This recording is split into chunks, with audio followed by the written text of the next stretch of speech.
Wanted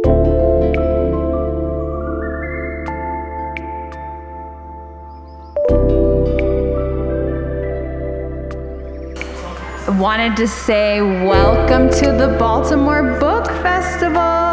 Woo!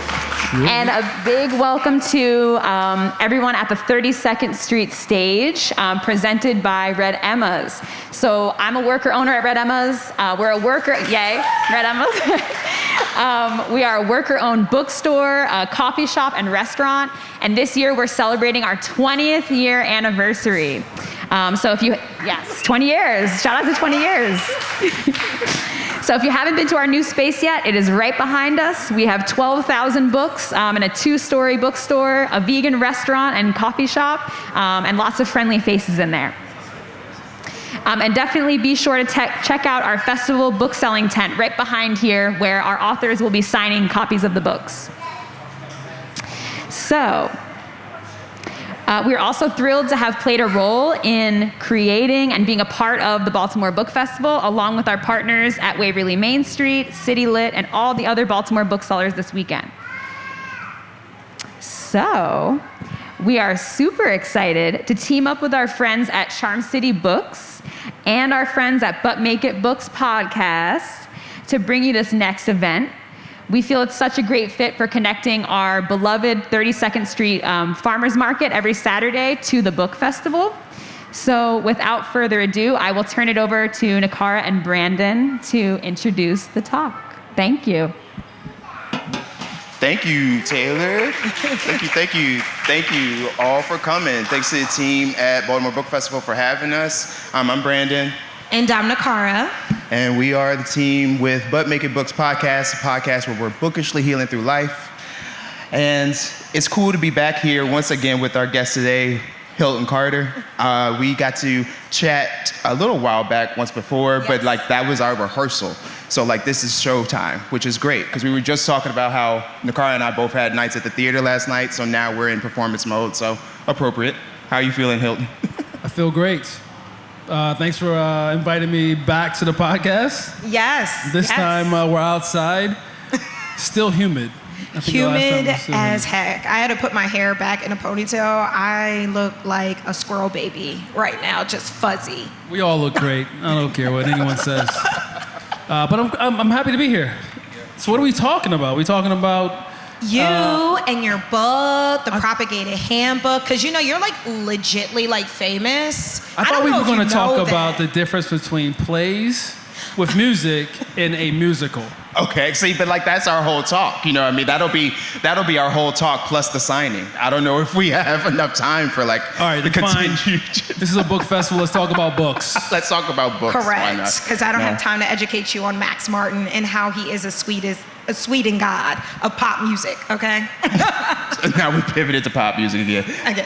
So picking up from last time with the Propagation Handbook, it's still highly influential. It's still something that I'm picking up. It's still something that I'm mad about because I feel like I can't get it right. It's still something that I enjoy checking out. It's something that I'm trying really hard with, so thanks for all the lessons. I'm not good at it anymore still. I'm still not good at it. So okay, that's fine. It's a journey, you know what I mean? It's a journey for everyone. Okay. The process, the tips should be in the book. You love books. I do love books. Propagation, but make it books is what I did. I made the book about propagating. I think the idea of sharing or learning how to propagate is something that you tend to figure out over time. So it's not something that you're going to be bad or good at. It's just going to be something that you're going to have to take the time to find the exact things that are necessary to then do it.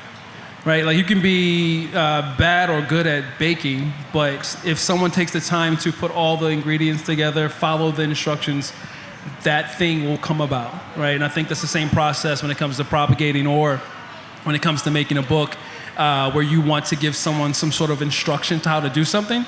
As long as that individual at the end is following those instructions, they should get from A to B. So you'll get there, I promise. Okay. I'm proud of you. You will get there. Okay.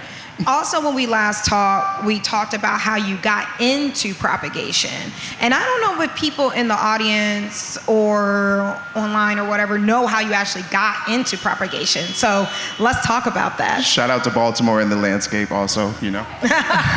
Landscape, pretty How did I good. get into propagating? Well, I would go into neighbors' yards and I would cut their plants.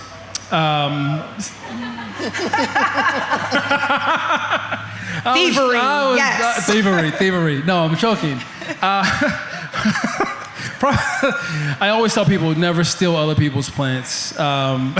Really quick, let's put it out there. Especially at plant shops, a lot of that is going around. But I will say, for me, the process of propagating came about through what propagating is. You take a cutting from a plant, you maybe take that plant to grow it and develop it for your own collection, or you then gift it to someone else. So the process of propagation was actually gifted to me from a friend, actually a friend's mother, and she actually just walked me through the steps, and I was kind of blown away. I wasn't actually sure if it would work out. I thought it was just a bunch of talk. I was fairly new to plants at all, so I really was trying to figure it out myself on the care side. So propagating this plant to make more of something that I was already struggling with was like very daunting, and something I was like, maybe I'll try it. And I gave it a try, and like anyone who likes plants or knows the process of nurturing something, that feeling that you get when you start to see the results come to fruition.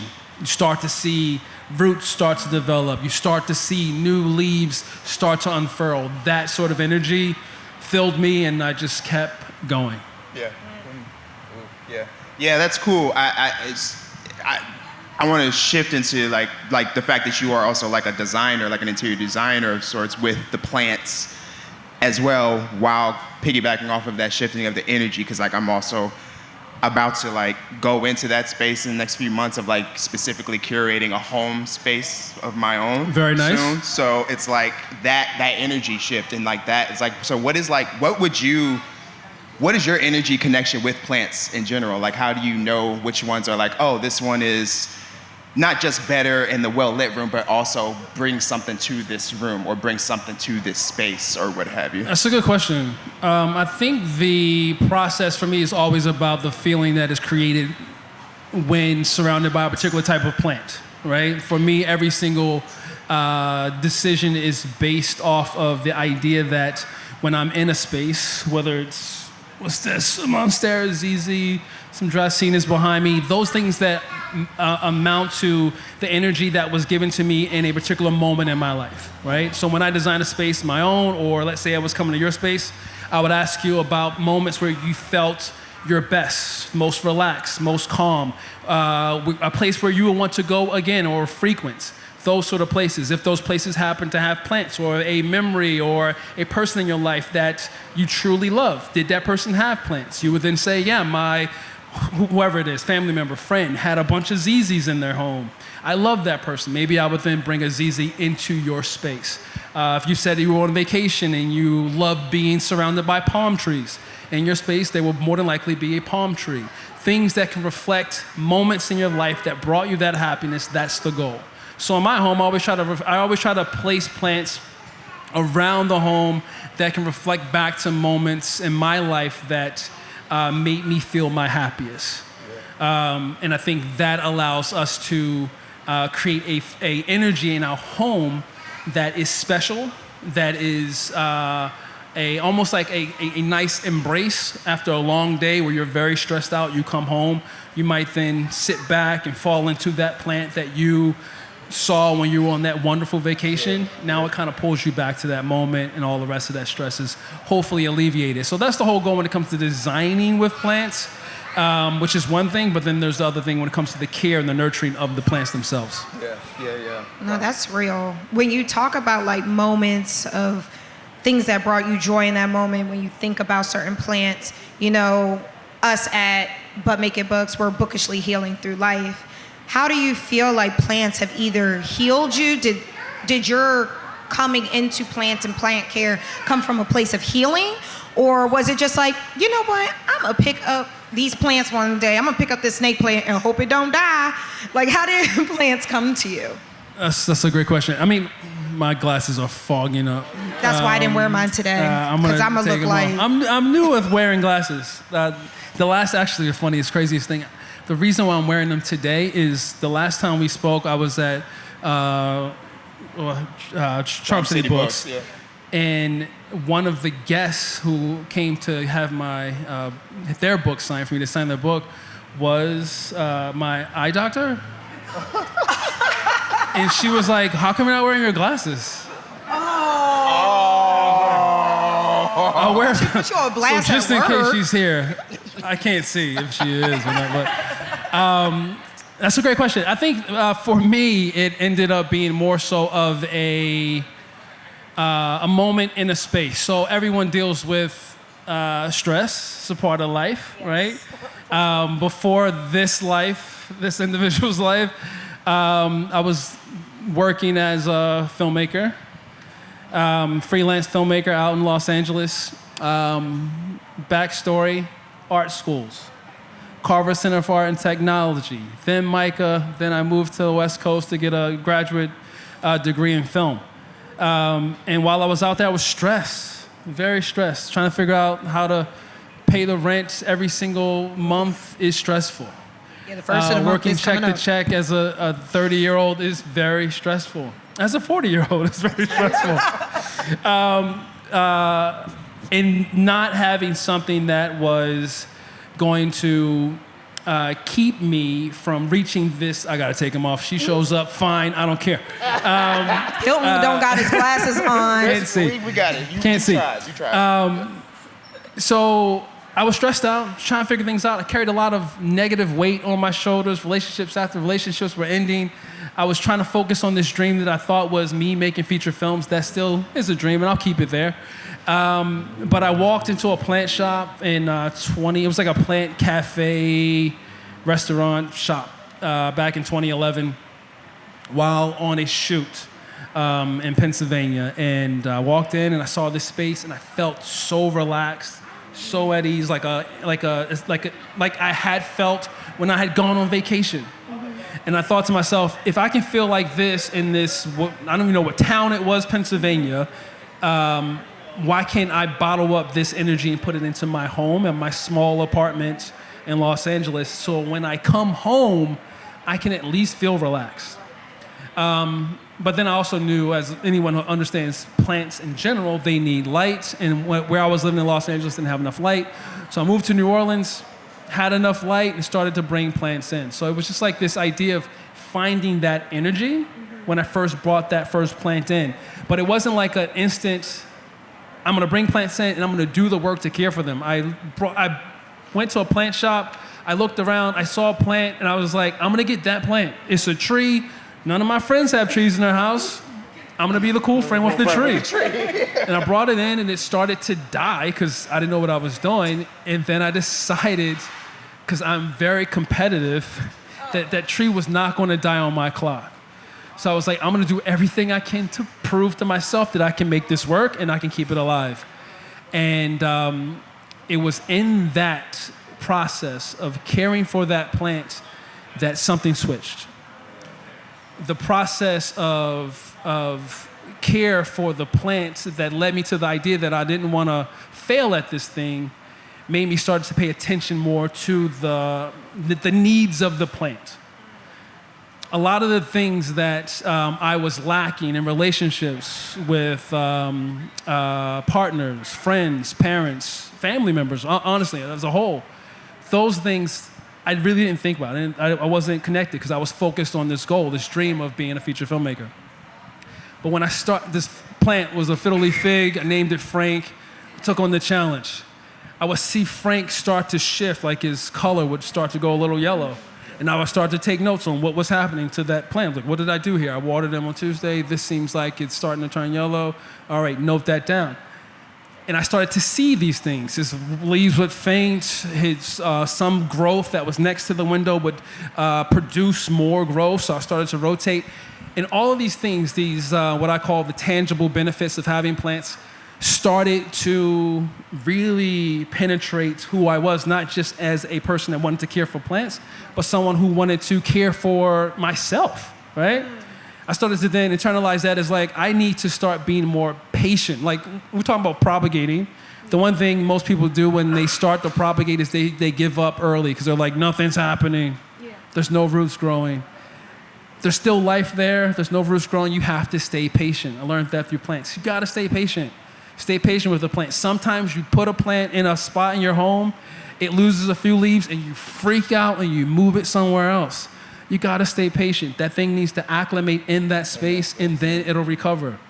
So you start to learn these things. So then I start to put that in my own life towards certain things that I'm excited about. I want this particular job or this thing to happen for myself. I need to sit and stay patient. I need to acclimate myself to the thing that I'm doing right now, and we'll see how it all unfurls. I'm starting to use a lot of plant puns. I'm sorry.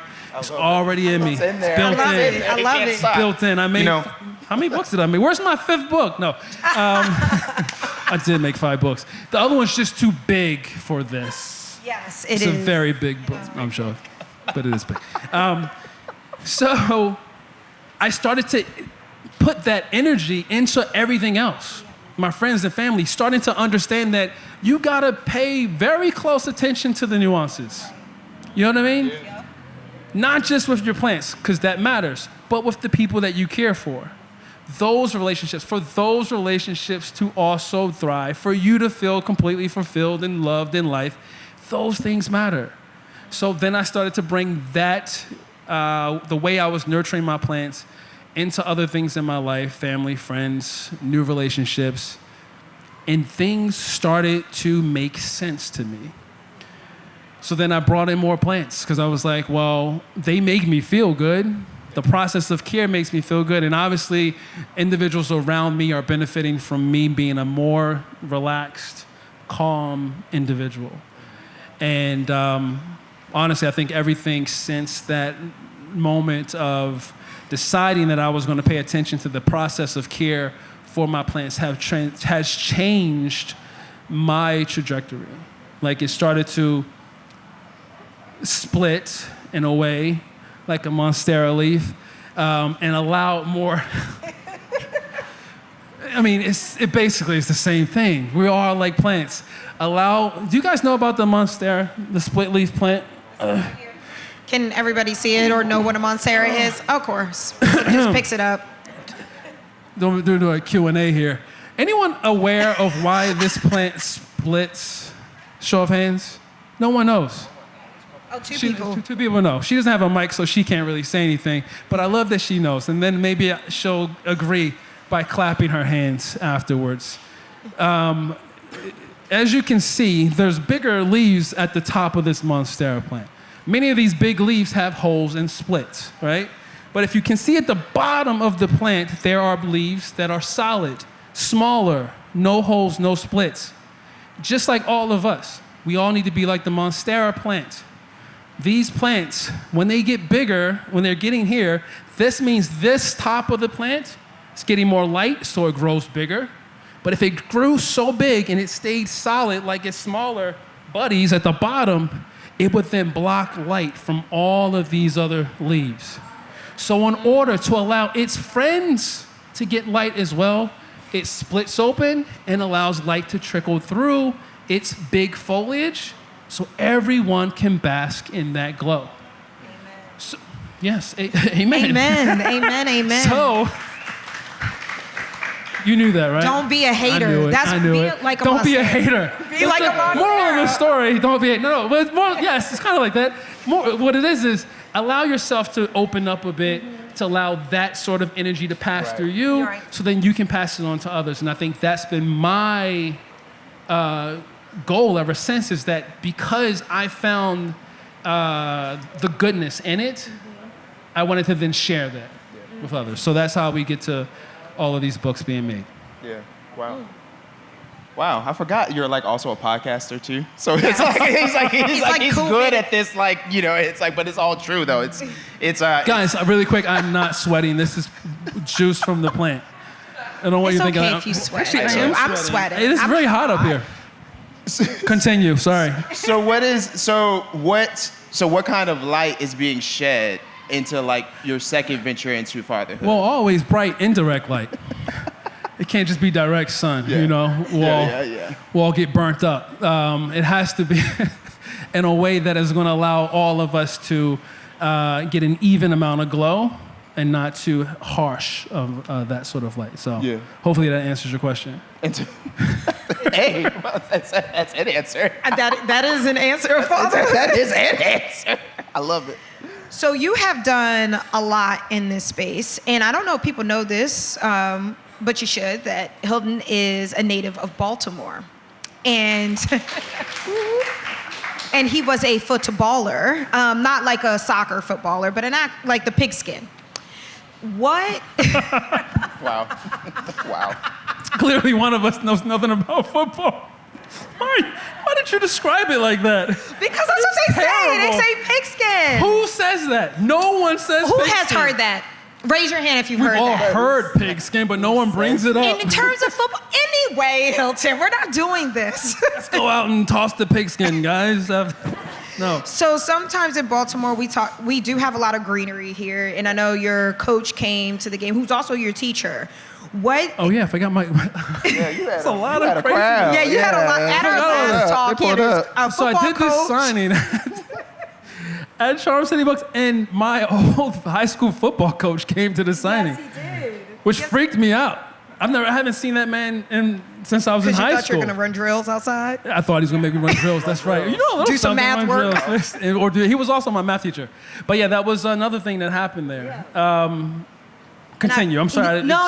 That's perfectly fine, because you talked about him and the way, like, you growing up in Baltimore, him being your football coach, and how he really did bring a lot of things for you to fruition of your dreams, especially when it came to plants before you even saw it. So can you like touch on that a little bit? About what his impact Like was? his impact on you. And I mean, being yeah, in I the grew, city. yeah. Well, it's the old tale from the sea, right? You talking about me. It's whatever sports movie you ever watched. The kid doesn't needs to figure out life lessons. You know what I mean? Like that's basically what it is.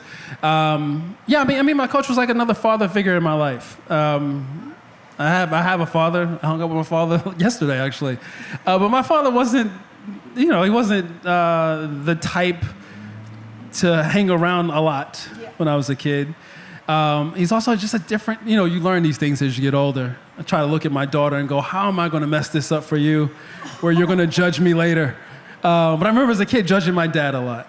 But then as you get older, you think about who they are and how they are and how they're built. We're all not built the same. No. My dad's built differently than I am. And the things that I enjoy and love, this individual, my dad did not enjoy. My dad is someone who doesn't like crowds. He doesn't like people much. He doesn't like to be around a bunch of people. It freaks him out. So when he wasn't at my games, it always made it a weird thing for me to have a son-father relationship with him. So my coach, he's always there, and he's teaching you these life lessons on things. But the one thing I told him when I saw him was like, this man, like that was the time, I remember, this is the time I learned how to shake a hand. You know what I mean? And that stuck with, every time I reach my hand out, I think about this guy. Like, how to embrace another person's hand. This is how you do it. So, having him come out of, having him be there out of the blue. I haven't seen this man. I've done many events in Baltimore. For him to be there that day was very special. It touched me because now that I think about my own children and how I operate as a father and the things that I think are important in parenting, I think about the old saying, it takes a village, and I think that's really what it is. Like, I'm not going to be everything to my daughters, even though I'm going to absolutely try to be, which probably will ruin them. I don't know. I'm trying to figure it out. I'm like, am I doing too much here? And my wife will pull me to the side, and she's like, you're definitely doing too much. Just calm down. Okay.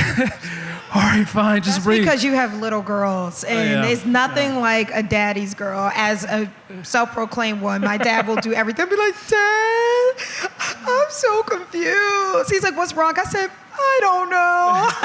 Yeah. I just All like day. calling my dad. Every single day, I get it. One more book, and I'm like, I'll read one more book, and that's it. And I'm out of this room.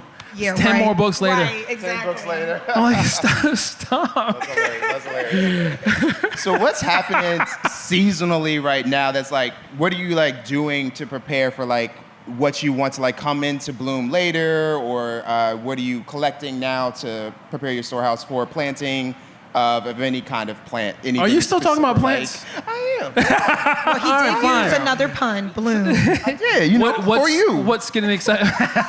We're just being what am courteous. I excited about? Well, like, this is- what's this- more about like what tips, like what Well, are I you think doing this, right now? You know? Right now, I think Yeah, this is yeah. the. Well, I was just talking to my mother-in-law this morning about how kind of sad I am about what's going to happen probably the middle of next week, late next week, where all my plants that are outside are going to have a bunch of yellow leaves because it's rained for 10 days.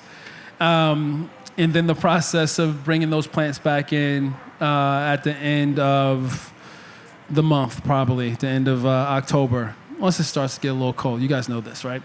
But yeah, I think right now I'm just preparing my plants for the transition back in for those that are outside. But then the plants that are inside, I'm just getting them comfortable in where they are. I think we're trailing out of the grow season, so you're not going to see as much growth as you have been. Hopefully you have been. And then just everyone's trying to give people a sense of pride in the fact that they made it through spring and summer. Everyone's plants look great, right? Hopefully, I mean, they should. It's really not your work. Plants want to thrive this time of year. But just know, come, October, November, through the winter, hold tight. Stay strong. Everyone's going to struggle. We're all going to struggle. Our plants are going to struggle. We're all going to struggle. It's the same thing. So keep them warm. Keep yourself warm. Water them. Water yourself and everything. I mean, light, right? We all just start to get a little bit more depressed. It's not as bright. It's not as much light as there is during the spring and the summer. So you just have to provide as much light as you possibly can. So I do, November-ish, start to bring in or turn on more grow lights. Okay, so let's say I'm a killer of plants. I'm not talking about anybody here, myself. Of course. What would you suggest would be a good starter plant for me if I was looking to get into plants? Got it. It's a good question. I mean, it's a difficult question to answer, not knowing you and what you have going on in your life and what you have going on in your Extremely home. busy. I literally kill everything that I touch. Yeah, here's my dossier. I literally kill everything I touch. I Continue. need something low maintenance because I'm a high maintenance girly. Got it. And so, what plant is there to match my low maintenance? Because I can't have no high maintenance girl. Those are great questions. That's a great way to put it. All right, so I like to then turn it to pets. You came to Zero. me. I want one. You came to me and you said, "Hey, I'm looking for a pet. I kill every pet I ever get. I don't want to really care for it, so it has to care for itself, but I want it in my life." What would I suggest then? I would suggest that you never come near a pet ever. I don't typically suggest plants to people who kill every plant they have. Well, not every plant. I haven't killed an animal, though. Like, don't get PETA on me. I don't know why you have a tier system of living things, but for me, all life are equal. I stand.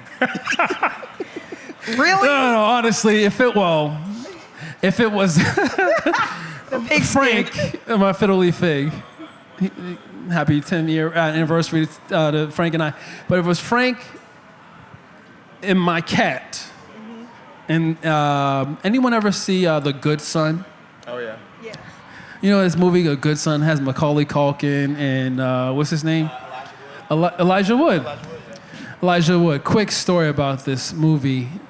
I guess Macaulay Culkin's mom adopts this other kid, I think. Or maybe the kid is his best friend. Anyway, Macaulay Culkin's evil. He's a bad kid, bad son. And I'm going to spoil this for you. Spoiler alert. But at the end of the movie, the mom has realized that her son is terrible. And this other kid is the really great. He's the good son. He's not really her child, but he's a good son.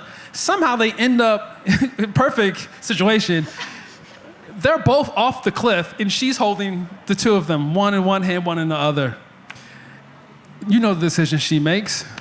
She kills her own son because he's bad, and she keeps the good one. I don't know what this has to do with you getting plants, but, oh yeah, my cat. I dropped my cat because I love Frank. You dropped your cat? I just got the cat. I don't understand why this is so weird. I literally just got my cat. I've had Frank for 10 years, and cats land on their feet, unlike a fiddle leaf fig. Long story short, I don't know why there's the reactions. I can't see. Maybe people are. No, everybody's looking at you like we're looking at you now. I'm looking at this guy over here. He's not excited about this. He's like, do not kill that cat. All right, fine. I'm not killing any cats. But what I'm saying is, I think the main goal should always be to make sure that you, any individual, I know a lot of people love to gift plants to friends, family members. I think in order to do that, it is difficult to get someone excited about something. You love plants. I love plants. If I'm going to gift you a plant, I don't want to gift you something to give you extra work that is then going to put you in a position where you kill it, and then now you are more turned off than I would have ever wanted you to be. I want you to get excited. I want to give you the same energy that I have been receiving from plants. So what I'm going to do is I'm going to make sure I set you, or whoever else it might be, up for success. Understanding you, everything you told me. I would say, what is something that is low maintenance in terms of it'll give you the joy and excitement that you need, but it won't require you to be there every day for it, right? I would then also think about all the other things, like I just said, cats. I have a cat. I would think about the other things that are in your life, in your home, children, people who might want to help in the process, right? Like if you have, I have a wife. When we first got together and we moved in, there was an overlap of care. She'd water a plant that I had just watered. We wouldn't even know this, and then it would start to die. And then I would freak out thinking, what did I just do here? I understand how to care for this plant. Why is it dying? And then I would find out that she was also participating in said care. So what it is what is the easiest plant? It's all based on the individual. Honestly, if someone told me, ask the question, what is the easiest plant for someone to care for? A newbie coming in. Maybe not someone who doesn't have enough time, just someone who's just fresh to plants. I would say a fern, a calathea, maybe a fiddle leaf fig, not a ZZ plant, or a philodendron, or a cacti. I would say something that will require that individual to work to get them involved in the process of care. I think the process of care is the thing that allows us to understand not only how to care for that one plant, but then allows us to understand how to care for more. And then maybe how to care for each other. If I set you up for success in a way where I'm like, here's a ZZ plant, boom, here it is for your life, like for your home. You'll bring it in, you'll see it, you'll enjoy it. I say water it every 3 to 4 weeks. You'll go, cool. Week 3, you're like, do I water it now? Right. Oh, okay, you give it water. And then you don't show up again until another 3 to 4 weeks. Yeah. If I give you something to come to every single day, care for, talk to, speak to, love and enjoy, that bond grows, and then it then trickles into everything else that's there. So for you, why you say it like that? I'm trying to help you out. I'm trying to set you up for success. For you, possibly, maybe the ZZ plant. I think it might be for sale or free. I could name it something too. I could think about it. Ziggy maybe, something. I don't know. I'll figure out a name real quick. I think that works. I love it. So we're going to, in a moment, we're going to open it up for some audience questions, but I just wanted to give you a chance to pitch, like what's new, what's coming, what should we look out for? What's happening in Hilton Carter's life? Oh, what's happening in Hilton Carter's life? Hilton has been on paternity leave for the last 3 months. Love it. Yeah. Yes. Thanks. Thank you. Sleep. Love it. I'm gonna try to get a little bit more sleep. No. What's coming up? Honestly, just work per usual. There's a lot of things that I feel like I need to start focusing on that are important to me. But other than that, as far as books go, I'll probably end up going back out on tour at some point next spring. And then because, I propagate books, I'm more than likely to probably make another book at some point in time. So that's what's new for me. Love that. A children's book? Awesome. Children's books are probably the number one books that I'm reading right now. But I think if everything works out as it has been in certain situations, a children's book is in there. It's in there. Word. So we'll see. Okay. Yeah. Yeah, that sounds a little undercover. That's cool. We'll leave. I mean, I can't say much, but yeah. Yeah. Okay, Okay, India. but yeah. Okay, we all heard it. All right, everyone, we would love to open it up to you in case y'all have any questions for Mr. Carter here. Taylor's gonna bring around the mic. Have at it. I'll let maybe Taylor decide. I don't know. Minding our business. Hi, can you talk about how you would give us some examples? How would you propagate those plants that are behind you on the stage? Great questions. How would I propagate them? The Monstera will be propagated via stem cut, which is cutting it somewhere below the node. You know where the node is of the plant? Most of you know this. That little bump below every single leaf on the vine could look like a little worm growing out of your plant. Sometimes they extend, and they're then called aerial roots. You cut below that, making sure that part of the plant is below water, below soil, moss, perlite, whatever your medium is. From there, more roots will develop. The ZZ plants over here, this guy back there, and the Dracaenas over here, I would propagate via tip cut or anywhere along the actual branch of the actual plant itself. Sharp pair of shears, take a clean cut. I'd place them either in water or, honestly, the Dracaena, I would go with moss. And the ZZ, I'd propagate that in perlite, or I would go directly into water. And you could also take a single leaf of the ZZ plant, put that in water as well, and it'll also produce roots.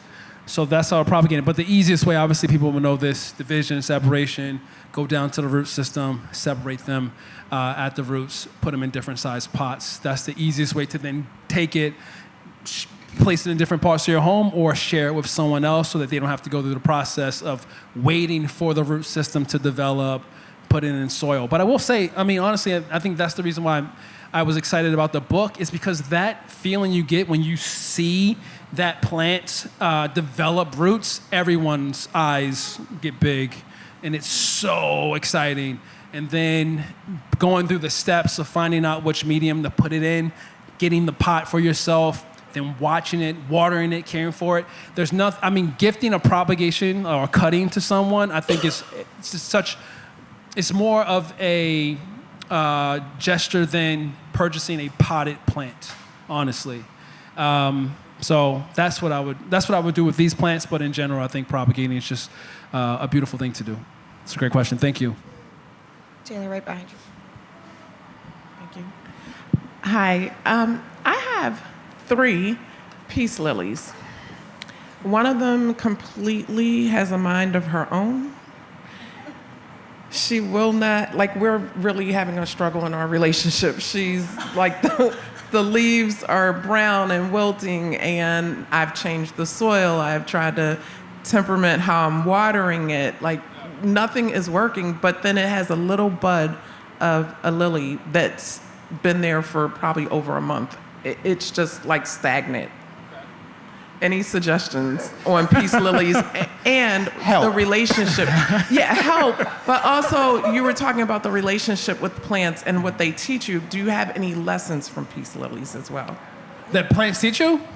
Yeah, so I mean, I mentioned it, I think before you came in, the idea of patience is one, especially here, patience for that bloom to develop and grow, right? At some point it will develop, but again, there's the things that you have to do to encourage things like that.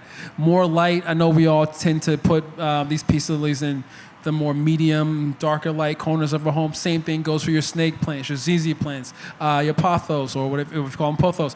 Just because someone says that they can tolerate a particular type of light quality doesn't mean that they thrive in that sort of light, right? So you want to think about how can you make sure your plants are thriving, not just surviving, and that's the same thing as far as life goes. I don't want to just thrive in this, I want to survive in this space, I want to thrive in whatever space I'm being put into, right? And you should have that sort of idea when it comes to your plants.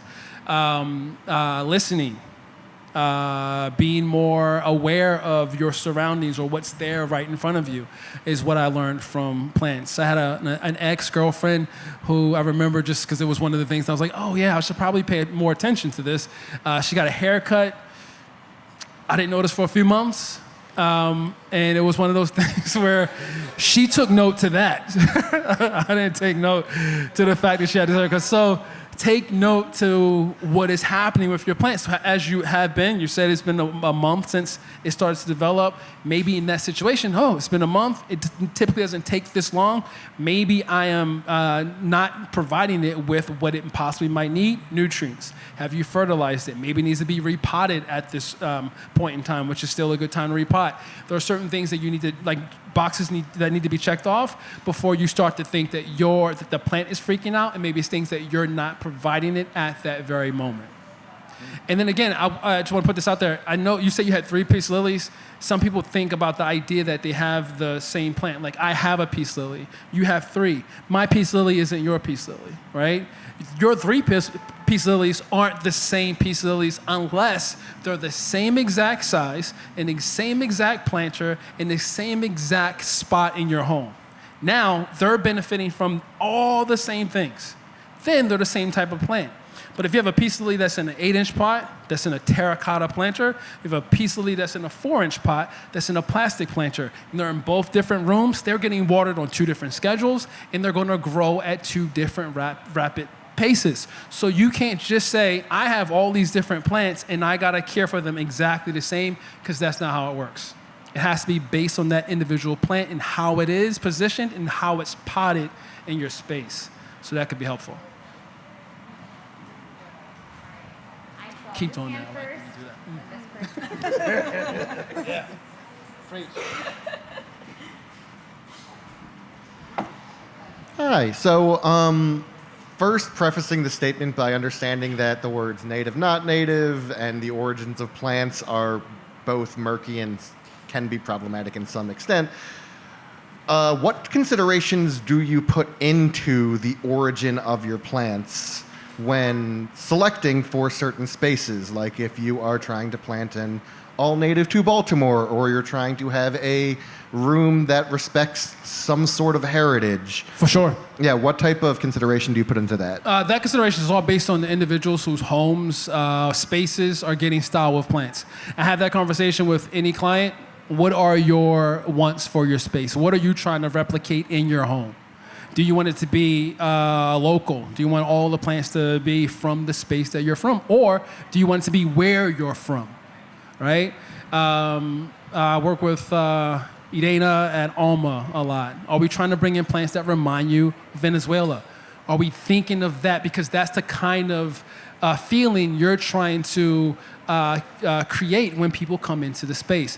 I think that's important. It's 2 things. It's 2 sides. When we're talking about the idea of styling plants, and thank you for that question. You're thinking about being surrounded by plants is one, and how good that feels. But then it also, when you take it to the next level of how do I feel connected? What's my connection with this plant?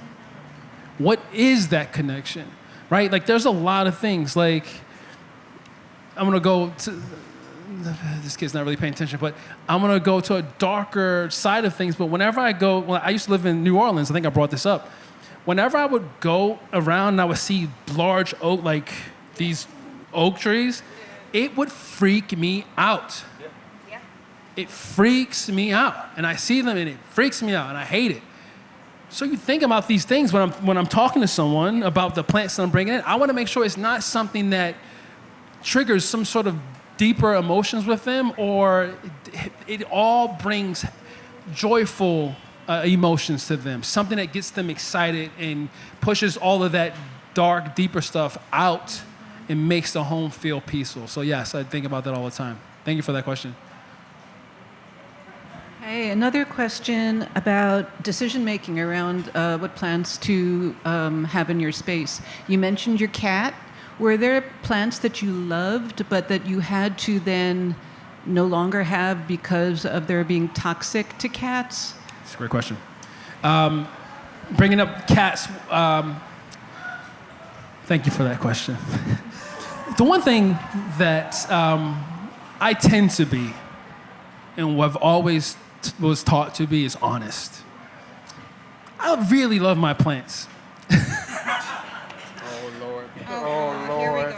I just want to say one thing. Just let me say one thing. Peter. I love our cat. Now, my wife, I'll throw her under the bus. She brought the cat into our life. We were about to have a second child, and she said, "You know what would be fun? Let's bring in a kitten too." It's, you already have chaos. What's more chaos? And I love my wife, and I said, "Sure, why not?" I think in terms of a kitten that you don't know versus an adult cat that might already be set in its ways, or you're trying to work out in the space, is two different things. So when I first met my wife, she had 2 adult cats, and we were very fortunate. They didn't mess with any plants. They were already good in that situation. Having this kitten has been my third joy in life at this point, because she is very curious, as all cats are, but it keeps you on your toes. So the one thing that she likes to do is she likes to bat at plants. Some folks will get the cats that like to eat the foliage. Some folks will get the cats that like to utilize the planters as a litter box.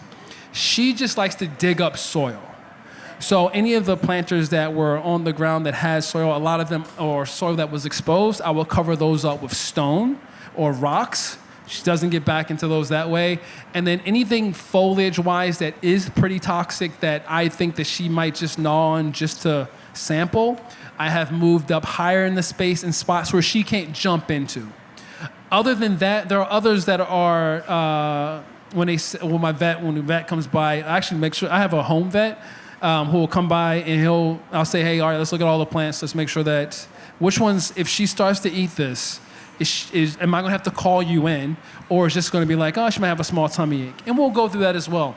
I think, again, it's all about not thinking about, and it can be very selfish in that way, especially if you're bringing plants in with partners. Same thing for anyone else. My love for plants doesn't trump my love for the other living things in my home. So if there was a plant that was seriously toxic to our cat, given that I have other spaces, like I have an office, I would take it there, right? I think you have to think about the joy that you get in your home, the things that excite you the most. My happiness, and this is going to sound very cliche and weird, but my happiness is tied to the happiness of the others that I live with. I'm not a big cat person. I know I have a cat on my hat as I say those words. I don't understand it. My wife doesn't understand it. It's like, you wear cat merch. Why are you? I'm a dog person. I like this. It's a cool looking cat. Don't say that, because I'm a dog person. And I love dogs, but I also love our cat. I love our cat. But I would never want to see the health of our cat be sacrificed based on my love for one single plant or a few single plants. They can go elsewhere. They can move on to other places, right? Is someone clapping to that? Did I just hear clapping? Oh. They say, tell us I'll tell my plants when I get home. You're like, break it up. the plants. Break off them. But I move do think it's necessary to consider that not only for yourself, but if you're someone who is gifting someone a plant, you got to consider everything else that is in their life. Because you might be providing them with something that you think is going to provide them happiness in that moment that could be prolonged sadness later. So you just got to be mindful. That is life. Are we, I was wanting to make sure we're right on time. Like, we're like right on time right now. Awesome. We have one last question. In the interest of time, it could just be a brief response, but I'm very curious to hear. It's just like you talk too much. No, we love it. We just have our next author, but I'm a plant person. Of course. So if you could say anything about moving houses with plants. And any advice on packing up plants for Like the route you found Crossing in your state house? line, you're leaving Baltimore? How dare you? How dare you? I will not tell you how to leave here. I think the one thing that's always of importance is just as you would consider other living things, right? So what is going to be the most beneficial to these plants that you more than likely really care for, right? Really love. Sometimes we tend to not want to give up on something because we've been working at it for such a long time, and we're just so proud of what we've done. Long story short, I had a fiddle leaf fig named Treesus that was in this studio space that I had, and he had large windows, super large windows, and he grew massive. And then I had to move, and I had no place for him. And I was like, how can I shove him into our new home? He'll be like, oh, like this, but he's so beautiful. I grew this plant, and I thought he would not be happy. Everything I'm excited about right now that I see in him will all deteriorate over time because he won't get the same light that he's getting in the space. So now he's living his best life at Rollins Conservatory. Every time I get to go there and I get to look at him, I get to see him, check in on him. And, it makes me feel happy that he has a space where he can continue to do the thing that he wants to do, which is grow, right? So when it comes to moving your plants, you got to first consider where you're moving to. All the plants you have now, is the light quality the same? Or maybe there's more. If there's less, you might not be able to take all those plants. Then you want to think about the temperature of which it is outside. If you're crossing state lines, depending on how far you're crossing, how well will those plants do in a hot truck or a very cold truck being carried from one state to another in a few days, or maybe it's a few hours. I'm not sure exactly where you're going. But always making sure that you properly wrap them. So just how you would get them, maybe if you're getting larger plants or any plant from a store, if it's cold out, if it's hot out, sometimes we'll wrap plants in craft paper. I typically won't wrap them in plastic unless it's cold out, just to protect the foliage, right?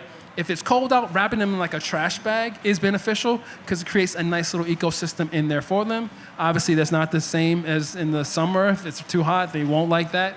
In the summer, just make sure you wrap them in some sort of paper, tie them up really nice, and then make sure if you are moving, when you do move, make sure the day you decide to move them is the day that you are planning to water them so that your soil is very dry. So then once you can easily move them, lift them up out of a pot, and then carry them into a truck versus a very damp soil system, that's the one thing. And then get to wherever you need to get to as fast as you can so they can get that light, moisture, and things of that nature. But just to understand, plants, most of the plants that we all have here come from some nurseries in Florida. They travel for a few days on a truck like that. Most of those trucks, some in the summertime, have refrigeration, so it's a cooling system in it.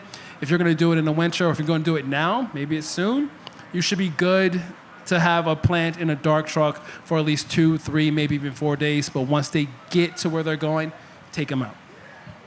Those are really great questions, guys. I really appreciate all of you. Thank you so much. Thank y'all so much. Thank you, everybody. One housekeeping item: if you'd like your book signed, right to my right, this tent, Hilton will be signing copies of the book that you can get here.